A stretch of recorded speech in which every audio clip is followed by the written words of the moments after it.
Bonjour Stéphane. Alors justement, vous êtes en charge des encaissements chez IKEA France.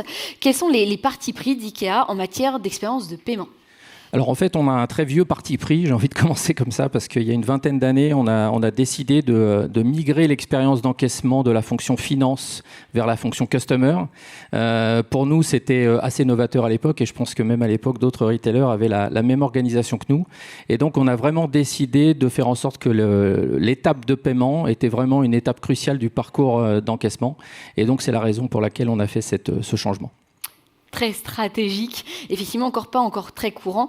Comment le parcours client justement a évolué ces dernières années et comment le choix des modes de paiement s'adapte aux nouvelles propositions possibles ? Ouais, on a vécu, je pense, la même migration ou la même transition que tout le monde.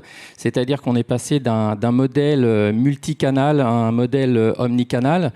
En interne, on parle même d'omni-expérience, c'est-à-dire qu'on concentre toutes nos actions justement sur cette omni-expérience afin d'offrir aux clients les meilleures possibilités dans tous nos canaux. Donc, par exemple, sur les modes de paiement, bien évidemment, quand on met en place un nouveau mode de paiement, on fait en sorte qu'il soit disponible sur l'ensemble de nos canaux en même temps. C'est toujours un challenge. Mais c'est vraiment ce qui drive notre action.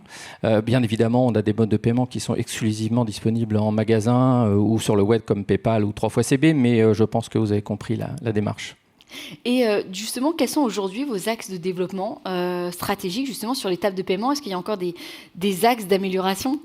Oui, alors il y a toujours des axes d'amélioration, bien sûr. On était connu pour avoir une expérience en caisse magasin en particulier assez compliquée il y a une vingtaine d'années. Donc là, on a 4 axes principaux. Le premier axe, c'est l'expérience personnalisée. Donc, comme son nom l'indique, c'est bien sûr d'essayer d'adapter nos process, nos canaux aux habitudes de consommation et donc de paiement de nos clients. Donc, on fait en sorte, par exemple, sur le web, d'offrir évidemment les modes de paiement les plus populaires, mais d'essayer d'aller plus loin, par exemple, sur les wallets. Apple Pay, Google Pay, désormais on a implanté l'Express Checkout. Donc ça c'est pour la partie web. Et ensuite sur la partie magasin, donc on est en train de finaliser le déploiement de la nouvelle plateforme qu'on s'est auto-proclamé zéro temps d'attente parce que c'était l'ambition forte. Donc voilà, on essaye toujours de s'adapter pour être le plus efficace possible. Évidemment, tout ceci dans un environnement de réduction des coûts, parce qu'on a les mêmes problématiques tout le monde. Donc voilà, on essaye de trouver cet équilibre. Donc parcours personnalisé, est-ce qu'on peut parler peut-être aussi de satisfaction client ? Oui, tout à fait. Satisfaction, c'est bien sûr, j'aurais même dû commencer par là, mais la satisfaction, c'est ce qui drive toutes nos actions.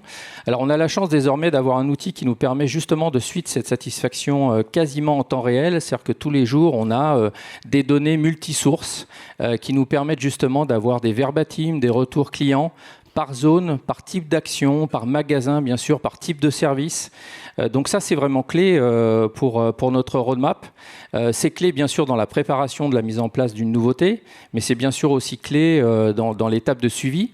Voilà. Et on essaye, même si, évidemment, IKEA, c'est un gros bateau, eh bien, on essaye de s'adapter tout de suite. Et c'est très précieux d'avoir le retour de nos clients, surtout qu'on a la chance d'en avoir beaucoup. Donc voilà, c'est clé.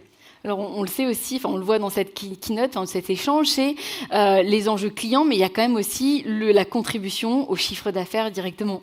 Oui, alors ça c'est assez nouveau, on va dire pour nous, en interne chez IKEA. C'est vrai que bien souvent la fonction encaissement, en particulier en magasin, elle est un peu vue comme un centre de coût, parce que c'est vrai qu'on prend beaucoup de mètres carrés, on mobilise beaucoup de ressources pour accueillir au mieux nos clients. Donc on a essayé d'introduire justement une dimension de contribution au chiffre d'affaires. Donc un exemple pour ceux qui sont allés récemment en magasin, visible, c'est à la fin du parcours d'encaissement en magasin. Vous avez donc un nouvel écran qui vous permet de choisir et de payer des produits au bistrot. Donc en l'occurrence, vous pouvez précommander, prépayer votre hot dog avec votre bouteille d'eau. Et comme ça, il n'y a pas de rupture de parcours, il n'y a pas une deuxième attente. Vous allez directement chercher votre votre hot dog donc au bistrot. Et potentiellement, ça génère quand même du chiffre d'affaires additionnel. Et c'était bien l'objectif, je ne vous le cache pas. Donc, il y a ça, il y a d'autres aussi initiatives qu'on a mis en place. Par exemple, désormais, on vend des cartes cadeaux en ligne. C'est très porteur. On les vend pour nos clients B2C, mais aussi pour nos clients B2B. On a mis en place une plateforme également de cagnotte, d'où j'engage à l'utiliser, bien entendu. Voilà, donc vous partagez cette cagnotte avec vos amis et ensuite vous pouvez acheter votre canapé préféré chez nous. Voilà. Et on a d'autres plateformes qui permettent aussi d'être plus inventifs sur les activités commerciales. On essaye toujours de trouver évidemment l'activité commerciale qui va le mieux fonctionner possible, mais pour ça, ça demande des ressources digitales. Et donc aujourd'hui, on a la chance d'avoir ce portefeuille de solutions qui nous permet justement de booster ces activités commerciales. Alors, là, moi, je repars en magasin, mais pour moi, il y avait un autre axe que j'avais envie qu'on aborde, c'était cette notion de fondation retail et aussi des avancées, notamment en matière d'automates. Oui, alors c'est un principe ou une philosophie fondatrice, j'ai envie de dire, chez Ikea, c'est qu'on essaye toujours de garder nos magasins comme neufs. Donc il y a beaucoup de travaux, on est toujours en travaux dans tous nos magasins. Pourquoi ? Parce qu'on adapte évidemment nos magasins à l'assortiment, aux souhaits du client, au parcours du client. On change notre parcours. D'aucuns pensent que c'est toujours un labyrinthe chez Ikea, mais non, vous pouvez maintenant avoir des raccourcis. Enfin voilà, donc on essaye de s'adapter. Alors après, comme vous le spécifiez, on a, comme beaucoup de retailers désormais, installé aussi des automates d'espèces. Ça nous permet évidemment d'être plus sécurisé, entre guillemets, et d'avoir moins de temps passé à manager le cash, et donc plus de temps à passer au contact de nos clients. Très clair. Alors, une dernière question. C'est quoi vos prochains défis ? Est-ce qu'on va aller finalement vers de l'encaissement 100% libre ou, voilà, quelles sont les perspectives ? Oui. Alors, les prochains défis, c'est continuer à innover, continuer à tester, continuer à se tromper, mais à revenir en arrière. Donc, on essaye vraiment, c'est bien ça le terme, de s'adapter.